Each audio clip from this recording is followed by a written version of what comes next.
I mean, the King does deserve some kind of credit. The royal family do deserve some kind of credit. They have kind of changed slightly since Harry and Meghan have left. Do you think that Harry and Meghan changed the royal family dramatically? Remember, Meghan was only here for 3 years. Do you think they've had a transformative impact on the royal family, or are they just carrying on as normal and, you know, stoically just getting on with the job? No, I think Meghan and Harry have had a hugely negative impact on the royal family. I think the damage is everlasting and continues. And I think that the tragedy is that they tried terribly hard to help Meghan. After all, Charles escorted her into the wedding in St George's Chapel. The Queen assigned over half a dozen people to look after Meghan, try and help her get into the ways of the royal family. But they could never win. We know now in hindsight that Meghan never really intended to stay. Her guest list to her wedding showed her real ambition was to be a star in California. And Harry's friends were excluded from the guest list in the evening, from the dinner. So we know that the agenda was something which the royal family could never really get to grips with. And that's why their reaction once the assault came through the Oprah Winfrey and through Netflix interviews was lame and self-defeating. They should have been far more aggressive in their response to assert their own credibility. It's really interesting. I remember, you know, reporting on it at the time and trying to get a sense of the atmosphere. And I think there was shock more than anything. I think there was almost a paralysis, particularly after Oprah. They didn't do anything until 24 hours later because it came out in America overnight. And they said, well, we're going to wait till it appears on, I think it was ITV on the Monday evening, and then we will react. There was like a collective kind of palace deep intake of breath. It was like, what on earth are we dealing with here? But well, it's 3 years on now, or 4 years on now. I mean, do you think we've got over the Harry and Meghan show in the UK? Do you think we've moved on? No, because after that was the publication of Spare, Harry's biography, which peddled even more lies and more trouble, and was, of course, again, a worldwide bestseller, because until then, the world was fascinated that two royals could be so disloyal and treacherous. They'd never had that in their lifetimes before. I think there's a waning interest in them now. People are beginning to see the truth, which I exposed 2 years ago in my book, Revenge. I mean, the truth about them is they are narcissistic and intent on self-glorification to profit from their notoriety. But at the time, no one wanted to believe it. That's always the problem with iconoclasts. They tell the truth, but no one actually wants at the time to believe it could be that bad. Well, people have heard what they've had to say the last 4 or 5 years, you know, through Spare, through Netflix, on Oprah. People have listened to what they have to say, and some, you know, a lot of people their popularity has gone down since they've told their story. We can talk a lot about the past, okay? We can talk a lot about the failures at the palace, or the problems or the mistakes that Harry and Meghan committed or deliberately inflicted on the royal family. Where do they go now? Where, in 4 or 5 years' time, if we're sitting down here talking about Harry and Meghan again, and Thomas Markle, and Harry and Meghan's relationship with the royal family, where are we going to be? What's the future for the Sussexes? Well, the future for the Sussexes, I think, is pretty grim. I think that they're on a permanent decline. But they will, whenever they need money, whenever they need publicity to stoke their reputation, they'll drop another little bomb. I mean, we're still waiting, of course, for Meghan's own autobiography, which I'm sure she is penning. She is a good writer, and it'll be filled with vitriol and filled with lies. I mean, she will not tell the truth because she wants sensational headlines. That is the ultimate weapon she can deploy.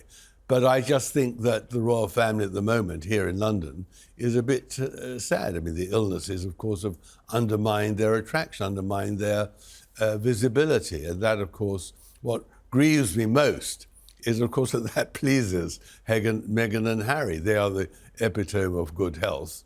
And there's Charles and Camilla and, of course, Kate, all unwell. And that, of course, is a great tragedy for us. Well, they have been quiet. I mean, I don't remember Meghan saying anything for months and months and months, possibly last year, maybe. I mean, she's been incredibly quiet. Can we give them some kind of credit here? Have they reined in their attacks because they understand that the King and Princess of Wales are seriously unwell? No, I don't think so at all. I think that she's allowed Harry to make the running. I mean, she is reserving herself for her autobiography. It's much better for her to be seen as the silent princess or duchess, the silent weapon in reserve. I mean, Harry, after all, has said some pretty unfortunate things when he came across and didn't see his father on his way to Nigeria. But Nigeria said it all. The visit to Nigeria, you didn't need words from Meghan to say what it was all about. It was about, we are the royal family in a Commonwealth country, the most important probably in Africa. And that said it all. It was a brilliant coup. Put the British royal family, our royal family, into a very, very difficult position, intentionally so. And that unfortunate occurrence is, again, the palace should never have agreed. They should have lobbied the Nigerians not to allow the Sussexes to come, because, of course, they were upstaged in a vitally important Commonwealth country. So spinning it forward, are you concerned? Because I'm led to believe that they will do more of these trips. You know, this suited them because I was at the Invictus Games last September and the Nigerian Defence Minister turned up. And he sat at the front with Harry and Meghan. I think this is where it all started, their trip to Nigeria, because Meghan had said she was a certain percentage Nigerian heritage. What are the pitfalls that they could fall in? Or what's the problems they can cause to the royal family if they end up having more royal tours around the world? Well, of course they will, as the royal family, because of Charles's and Kate's illnesses, are unable to travel as much as they would like, or travel at all. The presence of Meghan and Harry in Commonwealth countries will be absolutely damaging to the royal family. And that, of course, is a serious problem because, after all, Anne can't travel and, William rightly feels he should be with his own children and wife. So it's very difficult. The only question is whether the British Foreign Office and number 10 can persuade Commonwealth countries not to host Meghan and Harry because it's damaging. In what way is it damaging, Tom? Well, it's damaging because they appear as royals. They appear as representatives of the British royal family, and they're like a not. rival royal court. So Exactly, and they're not. They are doing it for their own self-promotion, to profit from their association with the royal family, the same royal family who they deserted and have humiliated and have damaged. And that's the problem, that Meghan delights in this. But what's interesting is that she's really so unpopular. Despite her unpopularity in America now, and obviously in England, she still manages always to create, understandably, a furor when she travels. And that is her intention, because she loves the spotlight. Everything is geared to her self-promotion. Well, the self-promotion was always going to be the problem. So, when the late Queen signed off on the Megxit agreement, it was that they couldn't use the royal titles to make themselves money. They couldn't use HRH. They couldn't use Sussex Royal. That was the key, the key settlement, part of the settlement that really stopped them from doing what they wanted to do. Do you feel, therefore, that they are pushing the boundaries and that maybe they are overstepping the line and maybe the King needs to step in again?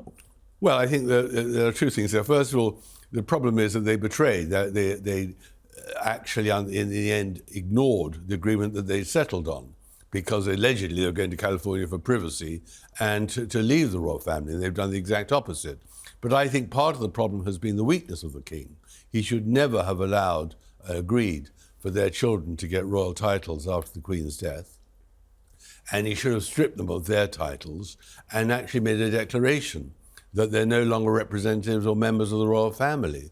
But Charles prevaricated. He's terrified of, in any way, creating new enemies, so to speak. But I think as well, Charles has behaved weakly because he feels guilt. He feels guilt that Harry keeps on repeating that his great misery and just self-destruction has been the death of his mother and how appalling that has been. But Harry doesn't understand his own mother, and Charles understandably feels the guilt whatever he does, because obviously he wasn't a great husband to Diana, and wasn't a great father either when he abandoned Harry and William very often at weekends to go and meet Camilla.